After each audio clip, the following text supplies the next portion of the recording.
Local programming on KRWG Public Media made possible in part by viewers like you. Thank you. This is KRWG Public Media, TV, radio, online, news that matters. Now, across the Cruces Valley and the Borderland, the stories that shape our community. From the KRWG Broadcast Center at New Mexico State University, this is Newsmakers. Thank you for joining us for Newsmakers. I'm KC Counts. True crime has captured the imagination of many. Right here in the Borderland, KVIA news anchor Stephanie Valle has been producing a podcast about local crimes that have shocked us, saddened us, angered us, and held our attention for years and even decades. Some of today's content may be disturbing to some of our viewers. Stephanie joins the program to discuss some of those cases, including the Las Cruces Bowling Alley massacre, still unsolved after more than 30 years. Stephanie, welcome to KRWG Public Media. Thank you for joining us. Thank you for having me, Casey. It's so great to see you once again. I want to say we worked together maybe going on 20 years at this point ago? Yes. I can't believe it's been that long, but yes, I remember working alongside you as a reporter. It was a really great and enlightening experience. You offered so much insight, so thank you. Oh, well, thank you. And at that time you were an intern, so congratulations on your latest elevation into the anchor chair, Stephanie. And I want to start by asking you about podcasting in general. You know, when did you decide that it was something that you really wanted to do? It was something probably about maybe 4 to 5 years ago. I had started listening to podcasts on my phone. I think probably the Serial podcast that was produced by NPR and their brother and sister production companies, if you will. And that one really captured my attention in the type of storytelling they were able to produce, something that was so in-depth, something that didn't matter how long it was, very few commercial breaks, you could listen to it wherever. It was really impactful. And at some point I started thinking I would like to do a podcast, but I just didn't know what to do. And then it occurred to me that we have so many stories here in the Borderland, and I always feel like we should be telling our own stories. Because when people come into our community, as we see now with what's happening at the border with migration, it gets told in a way that isn't always completely, I don't want to say untrue, but there are so many facts and truths that are missing or they get glossed over. And I feel like it's our responsibility to tell our own story. So I thought I would like to tell stories that matter to the Borderland, that are either, that are crime stories that are either still happening right now, that are have just happened recently and that have been wrapped up, or things that are still having an effect on our community or that have deeply impacted our community. So I brought it to the general manager at the time to see if this was something he'd be willing to do. I was also very much about making sure that we are able to stay relevant, because so many people turn to their phones for news. And that means that a lot of people are going to national established corporations, CNN or NBC or ABC, to get their information, but that means they're not getting local news. So I wanted to have buy-in from KVIA in order to launch this and make it relevant to our community, but also have something to give back to our newscasts. And that's how Borderland Crimes came to be. It must have been quite an honor to win an Edward R. Murrow Award, although at the same time with such a tragic story. Tell us about that particular podcast. The podcast focused on the kidnapping and murder of Alexandra Flores. And Alexandra Flores was a 5-year-old girl who was the youngest of, I think it was at that time, 6 children. There were a lot of kids in the family, a large family that lived in Socorro, Texas. And her family had gone Christmas shopping the weekend of Thanksgiving at the Walmart in the Lower Valley of El Paso. And she was lured from the store and her body was later found a few days later, and she had been killed. The reason I felt this story was so important to tell is because not only were we coming up on the 20th anniversary of her death, but it was also something that struck me as a parent, but also remembering being very new to the newsroom and being a new reporter, watching all of this unfold and thinking how this is not something that we see happen in El Paso. It changed not just that family, but it changed the community, because parents who were watching this could immediately empathize with what this family felt, and behaviors were changed. Parents were telling their kids, do not leave my side.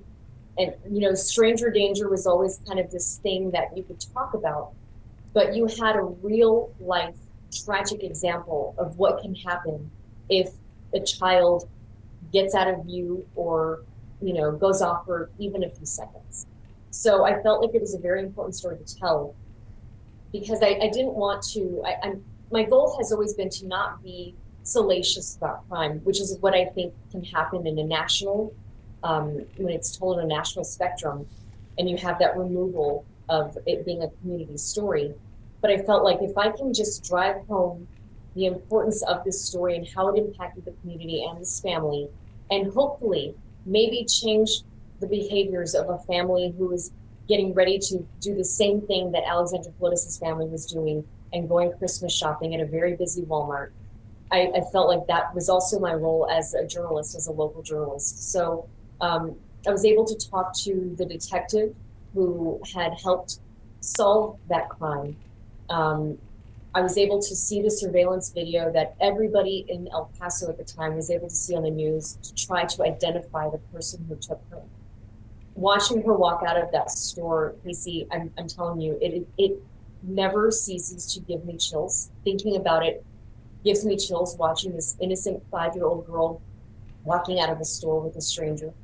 And then I also spoke to a family member, and that I think was the most, the thing that resonated with me the most. This is a girl who was 2 years older than her sister at the time. And she could tell me the things that we did not know about, the plan that the family had and how they reacted immediately after, and also how they felt in the days and days afterward when they realized that Alexandra was not coming home, and how it changed them as a family. And she told me that she wanted to talk about it because she was a parent herself. And that moment in her life had changed how she was parenting her own children. And I mentioned this in the podcast, that when I saw her walk into the station for the interview, it struck me that she looked very much like Alexandra would have looked if she had been allowed to fulfill her life and live her life. And I mentioned it to her, and she told me we would get that a lot. We were told that we looked like twins. And it was just this thing that just really struck me. And you don't always get this opportunity to see that and to talk to people who've been affected and see how they're doing years after this tremendous loss. So I was really tremendously honored that the story was honored to win the Murrow. It was a very moving piece for me to put together. It was very important for me to do because I just wanted to be able to share that story. And I'm so honored that it was that the people who did the judges and everybody who saw the story felt the same way. So often when you do talk to family members who have been through a tragedy like this, they do want to talk about their loved one and they do want to share their stories, but it's still such a difficult thing to approach. How did you find the right way to talk to a family who has been through something like that as a journalist? That's a great question. I find it extremely difficult. If anybody who has known anybody who works in news, or you see news depicted in television shows, it always seems like reporters are shoving a microphone in someone's face as they're trying to cope with this life-changing event that's occurred to them. And so I'm always trying to break that idea in other people's minds. And I think even people in our community struggle with that. They have an idea of what they think reporters do. And I'm constantly trying to show that that's not what we do. I am a person with compassion. So when I approached the family, it was hard because so much time had passed. We didn't really have any current phone numbers. I did try a phone number of someone I thought, I thought the phone number was for someone who was a sister of Alexandra. I went to the house and I left a note, a handwritten note, just explaining what I was trying to accomplish. I mostly just try to impress upon people I'm speaking to that I'm trying to give them an opportunity to tell their story, because especially in the podcast format, this is an ability for a story to live beyond a newscast. It will live in perpetuity on this website, on this app, for as long as it is sustained. And I was just trying to let them know, like, if, just I wanted to hear from you about, who she was beyond what we saw on the news, beyond that picture of this little girl in a blue dress. So I always just try to let people know that I'm just trying to share their story, because it's an opportunity for them to be known beyond just as a victim. Yeah, I know it can be very emotional for the reporter in that situation as well. I want to move on now to the Las Cruces Bowling Alley massacre 33 years ago in February, and still really no movement that we know of on getting closer to solving this crime that took so many lives in Las Cruces. Tell me about putting that podcast together and what that process was like for you. Absolutely. That story has been told in so many different ways. It was one of those stories where I felt like I just need to put all of the information together in place. I'm not trying to perpetrate a theory here. I'm just trying to talk about what has been done, what is being done. And I was able to speak to one of the few remaining survivors. Her name's Ida Urbin, and trying to get her story out there. And also because this case is unsolved, we need to hear from her so she can voice her frustration, her utter frustration with the lack of perceived movement in this case.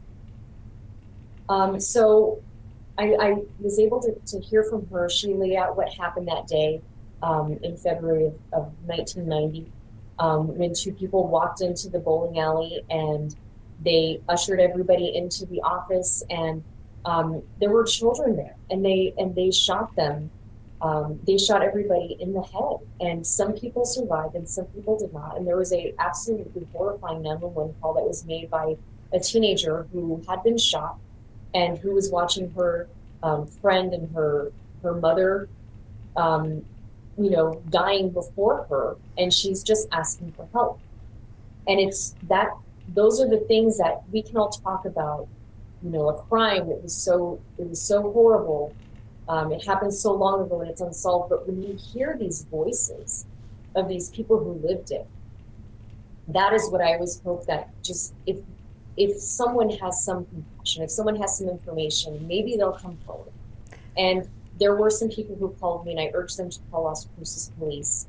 I spoke with Las Cruces Police about what they're doing, and the detective I spoke to who had been retired, who had worked it since he admitted, he came in thinking, I'm going to solve this case.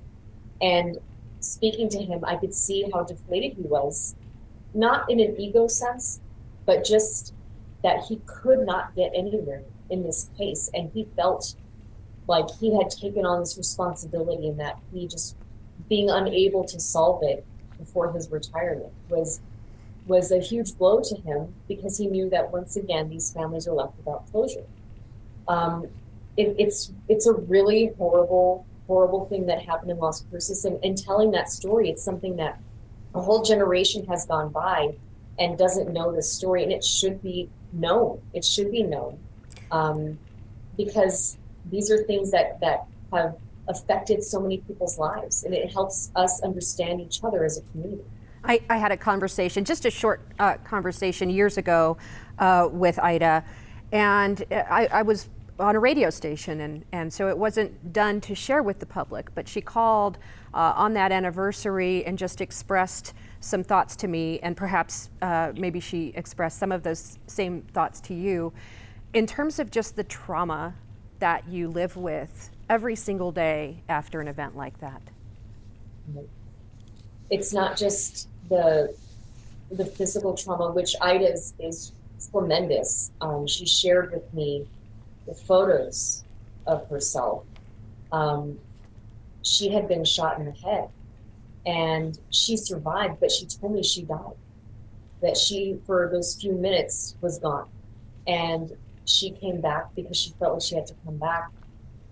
And so it's a miraculous story that she has, but again, she is living day to day with the physical trauma that she endured of being shot in the head and having to undergo surgery. The emotional and psychological trauma of knowing that she was simply going to work in a town that is very small, that is a very tight community, and that someone violated that trust. And she had a hard time leaving her house.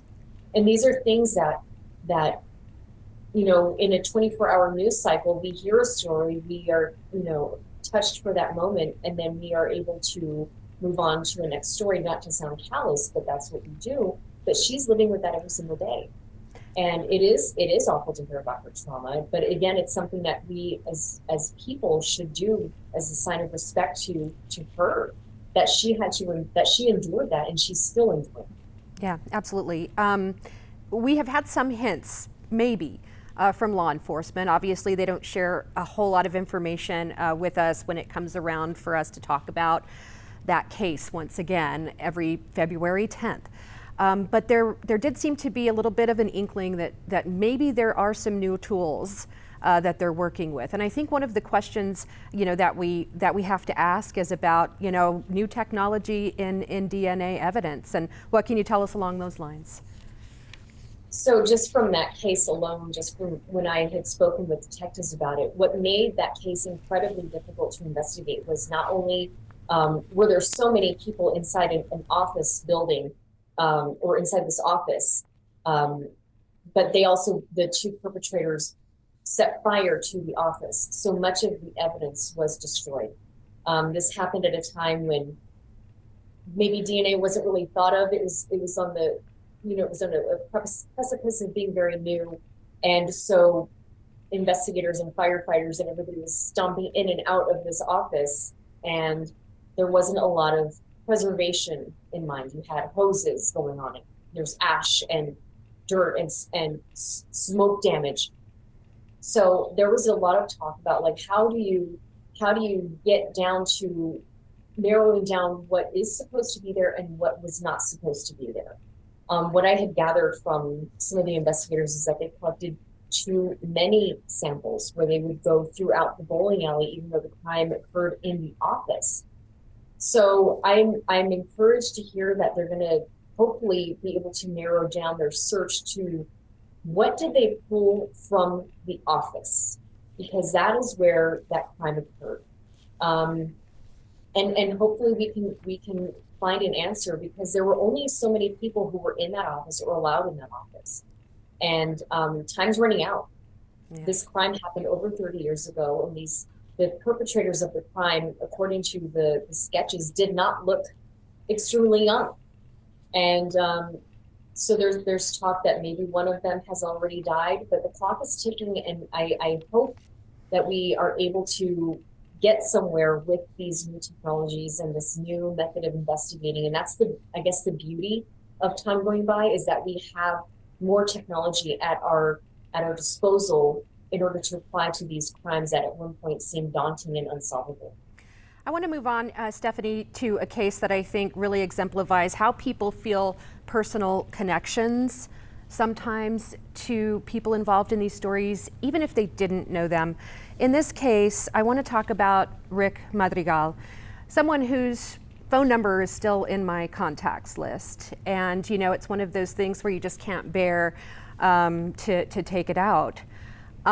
He was someone who was very well known to the community, so I think people did have a real personal interest when he was murdered.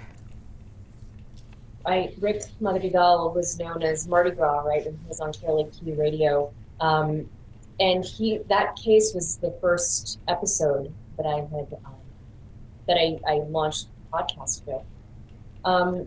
You're right. There were so many people who recognized his voice and knew him, you know, in this format. He took his daughter to work with him on occasion, so there was a glimpse into his personal life. And, you know, Casey, coincidentally, I didn't put this in the podcast, but he lived in the same apartment complex I did, although we did not live there at the same time. So there was this connection, like he had been in that area, and we went to the same places, you know, and we were similarly aged. And so I felt like there had to have been some overlap at some point. It was one of those things where I felt that connection to him beyond the radio. This case, Casey, is interesting because there was a trial. The person who was accused and convicted of shooting and killing him, he has now, his conviction has been thrown out by an appeals court, and the El Paso district attorney is now having to revisit retrying or going through the evidence again. This is actually precisely the reason why I found such an interest in true crime and following a crime series in the podcast, because these are all things that are hinging on our legal system working. And so for the people who know Rick Madrigal, like one of his friends, Lexi, who I spoke to for the podcast, you know, she was devastated. She was the one who had called him in the morning and ended up finding his body. She knew the people he was with the night he was murdered. She had met the person who was convicted of killing him. And this hurt her very much to know that there's a possibility that once again, she will have to go on the witness stand and talk about her friend and what she saw that night when she went to his apartment. It is, and you bring up a good point, Casey, that these are not just victims. These are people that are part of our community who we know, and it really can happen to anyone. So these are the stories that, as tragic as they are still stories of our community. You can find Borderland Crimes at KVIA.com. Stephanie, I could go on and talk with you about that so much more. Thank you so much for being with us today and sharing your perspective on these important stories. We appreciate it. Thank you, Casey. I really appreciate it. And on this community connection, the Doña Ana County Historical Society encourages and promotes educational opportunities of historical and cultural heritage of southern New Mexico since 1963.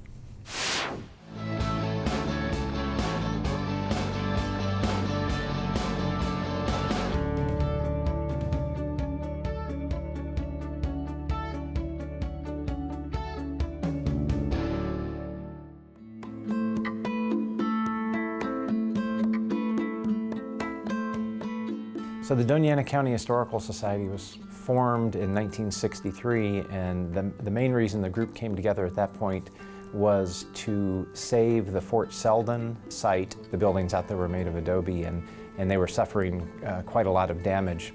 They were about 100 years old at that point. The society came together to save what was remaining of the buildings out at Fort Selden, and they were able to get that designated as a state historic site.